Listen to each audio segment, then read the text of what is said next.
সাধুসঙ্গ সর্বশাস্ত্রে কয় লব মাত্র সাধুসঙ্গ সর্বসিদ্ধি হয়, সর্বসিদ্ধি।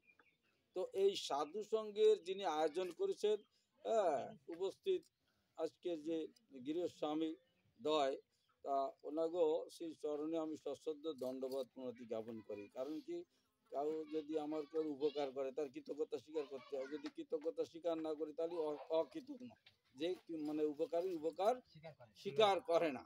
তো যেহেতু আমরা এই দিনই হয়তো এই সুযোগটা না পেয়ে যার যার কর্মে আমরা থাকতাম, সাধুসঙ্গ হয়তো হতো না, তো সেই সুযোগটা যে করে দিছে, হ্যাঁ, তো তাগো দণ্ডবত পুনতি জ্ঞাপন করতে হয়, কারণ এই হলো সুযোগ।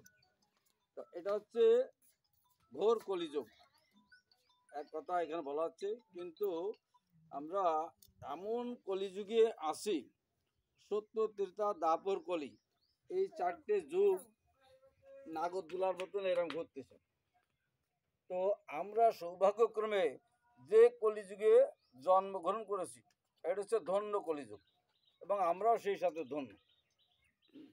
তো কীর্তনে বলা হচ্ছে অবতার সার গোরায় অবতার কেন না বলিবি তারে, মানে গোরা অবতার, অবতার সার। অবতার সার কেন? ভগবান অন্য সময় আইছে না, ভগবান অন্য সময় আইছে। কিভাবে আইছে? যদি আমি বলি, সত্য ত্রেতা, ত্রেতায় রাম ছিল। রাম কি করেছে? তীর ধনুক দিছে। তীর ধনুক ছিল না রামের? তা আমার মারুক আর না মারুক, আমার সামনে যদি অ্যাটেম নেই তীর ধনুক, তাহলে আমার কি অবস্থা হবে? তা সে কিন্তু ভগবান, ভগবান না, তা ভগবান তীর ধনুক দিয়ে অসুর জব্দ করেছে। এবং অসুর জব্দ না শুধু, লঙ্কা, সোনার লঙ্কা পুড়ে সারখার করে দিছে। তারপরে দাপর যুগ আসলো। দাপর যুগ আসে কৃষ্ণ। কৃষ্ণ কি করেছে? অগাসুর, বগাসুর, পুতনা, কত কিশোর, সব ধ্বংস করে দিচ্ছে, মারে ফেলেছে। এইভাবে অসুর ধ্বংস করেছে। আর এই যুগে অবতার সার গোরা অবতার, মানে অবতারের সার সে, গোরা অবতার চৈতন্য মহাপ্রভু। সে কি অস্ত্র ধরেছে? কোথাও আছে? সে কি করেছে? ধরেছে। ওই যে তার সন্তান উপনিষদে বর্ণনা করা আছে, কি জানি মন্ত্রটা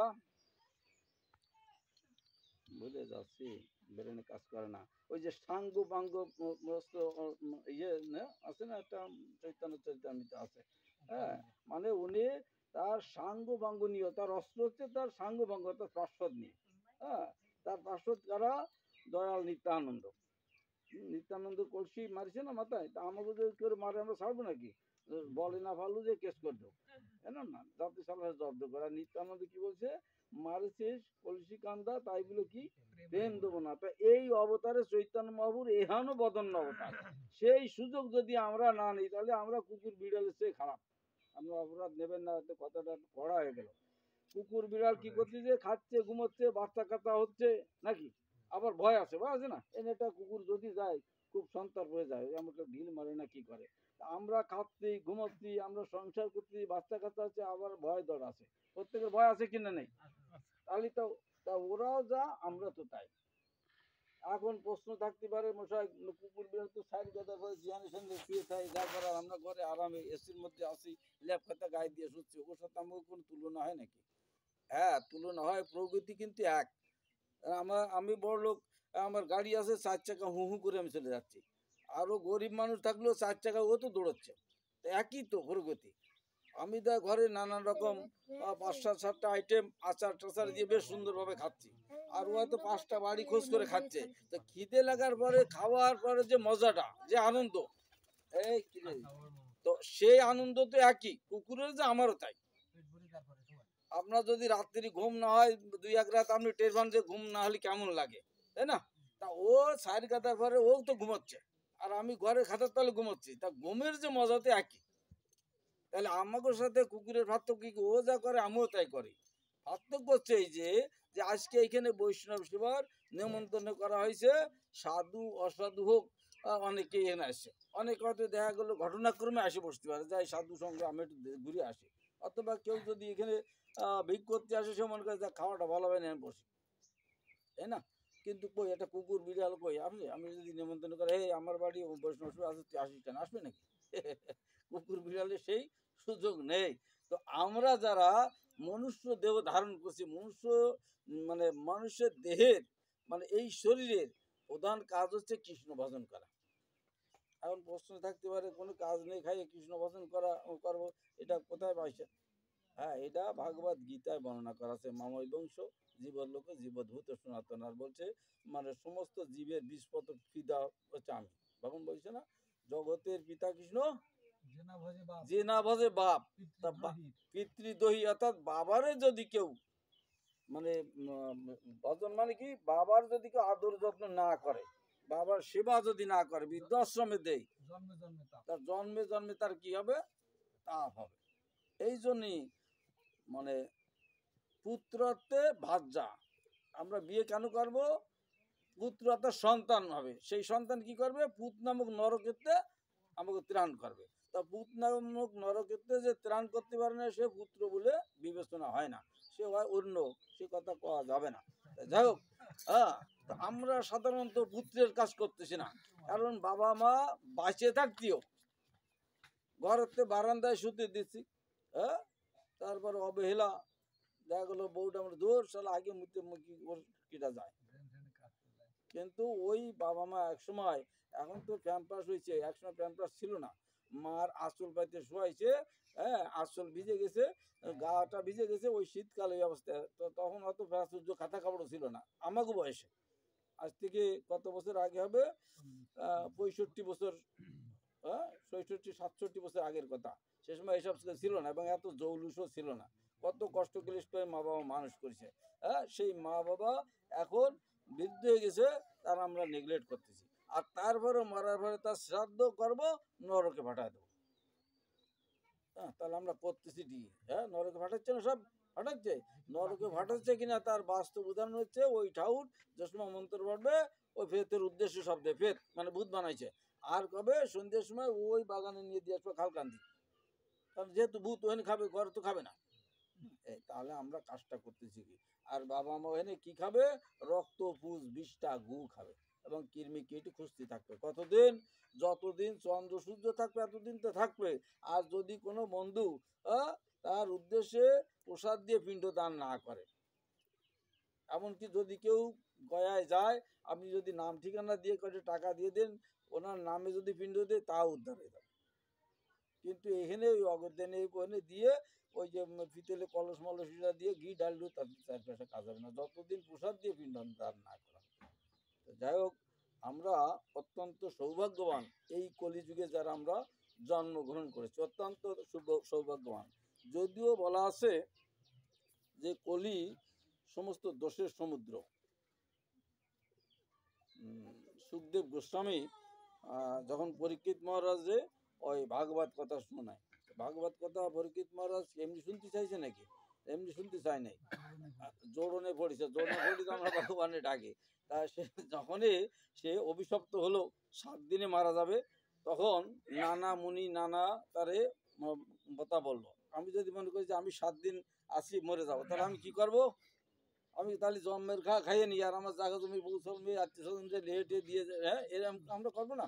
হ্যাঁ, আর প্রচুর পরিমাণে খাই, ইন্দ্র তৃপ্তি এগুলো করে নি, কারণ মরে যাবো তো 7 দিন পরে, এরকম না। তো এরকম যুক্তিও অনেক মুনি ঋষিরা দিয়েছিল, 60,000 মুনি ঋষি ডাকিছে, ডাকার পরে নানা মুনি তারে নানান রকম যুক্তি মানে আমি যে মারা যাবো আমার করণীয় কি, এনে অত্যন্ত শিক্ষণীয় বিষয় আমাকে, হ্যাঁ, যে পরীক্ষিত মহারাজের সাথে আমরাও শিক্ষা গ্রহণ করতে পারি। কি আমাকে তো লাস্ট পর্যায়ে সিদ্ধান্ত হলো ভাগবত কথা শ্রবণ করতে হবে। তো পরীক্ষিত মহারাজ 7 দিন 7 রাত, হ্যাঁ, সেই ভাগবত কথা শ্রবণ করে সে উদ্ধার হয়ে গেল। এখন প্রশ্ন থাকতে পারে, মশাই আমরা ভাগবত কথা ছোটকালে শুনে আসতেছি, কই আমাকে তো ক্ষতি হচ্ছে না, যা তাই। এর কারণ কি? এর কারণ হচ্ছে পরীক্ষিত মহারাজ এক ধানে এক জ্ঞানে আত্মসমর্পণ করে সে কথা শুনেছে, আর আমরা তো শুনবো? আমরা শুনবো না। আমরা কি করব?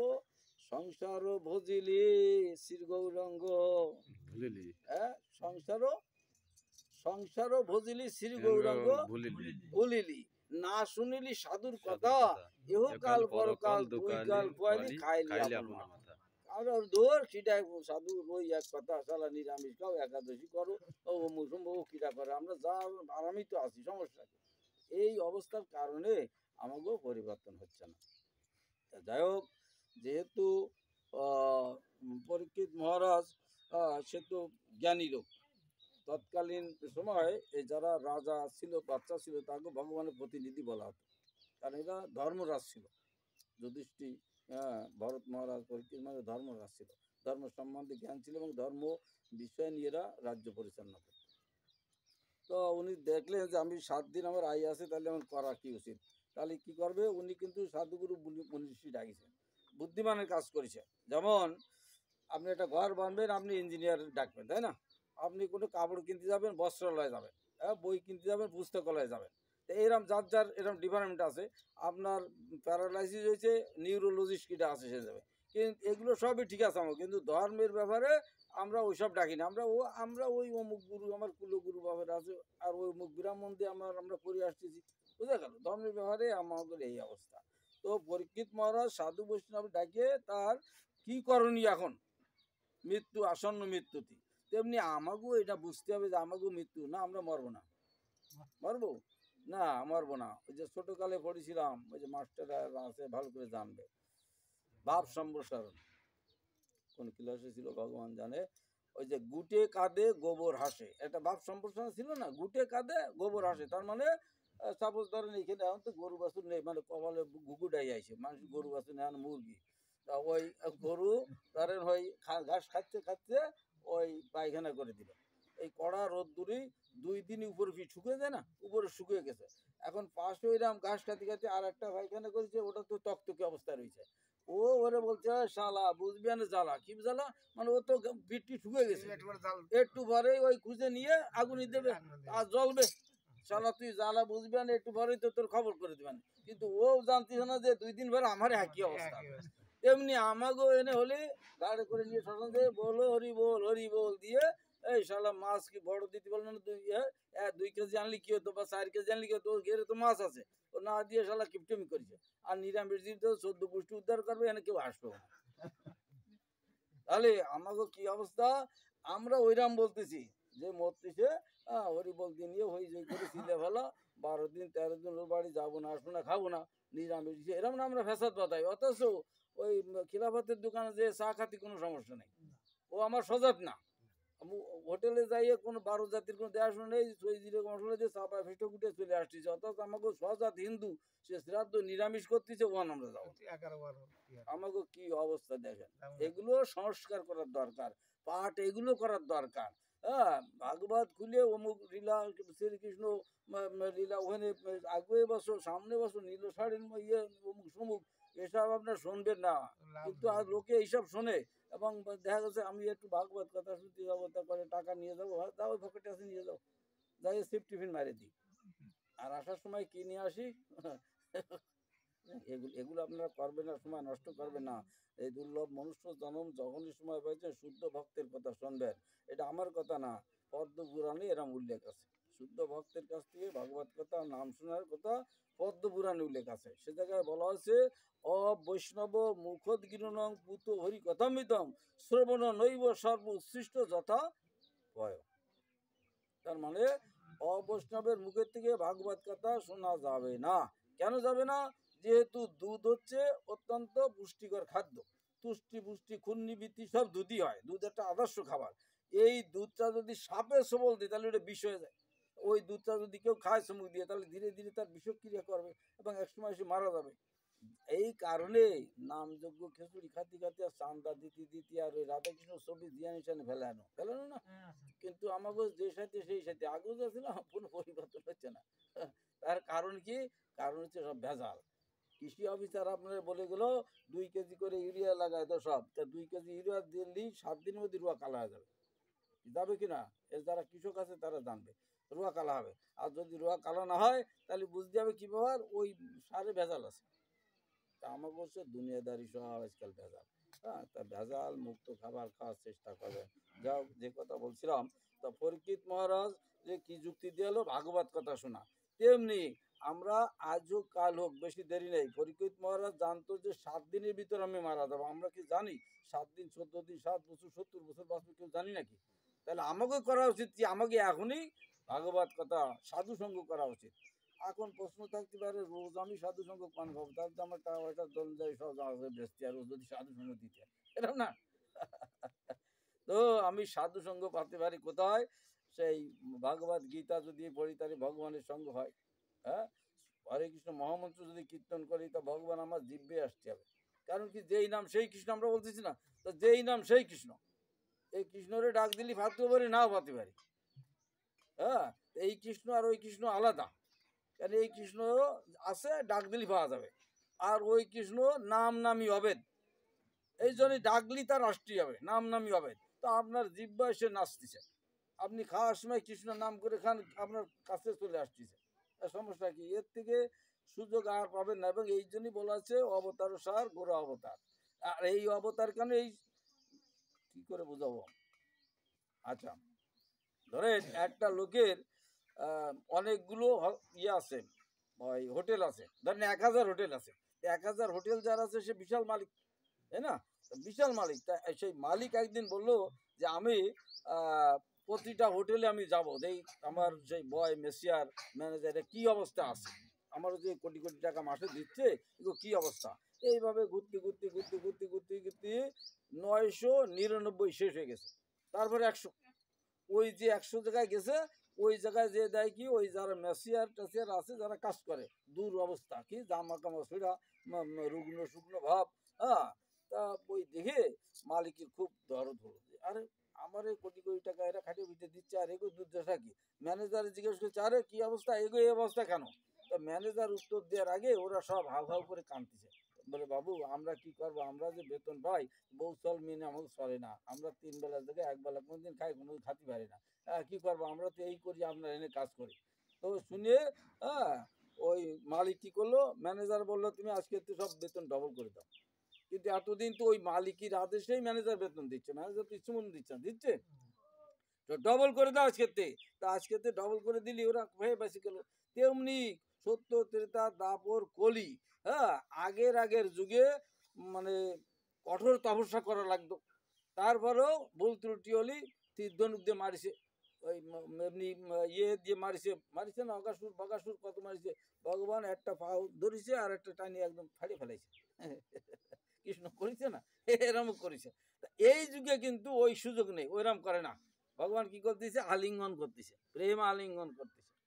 হ্যাঁ, তো এই সুযোগটা যদি আমরা গ্রহণ না করি, তো আপনারা অন্তত এই সুযোগটা গ্রহণ করবেন। কারণ এটা হচ্ছে সেই ঘোর কলি হলো ভাগবত, ভাগবতের 11 স্কন্ধের 51-52 শ্লোকে সুখদেব গোস্বামী পরীক্ষিত মহারাজে বলতেছে, কলৌ দোষ নিতে রাজন্যক হতে মহাদ্গুণ কৃষ্ণস্ব কৃষ্ণদেব মুক্ত সঙ্গ পরম বোঝে। অর্থাৎ কলি এই সমস্ত দোষের সমুদ্র।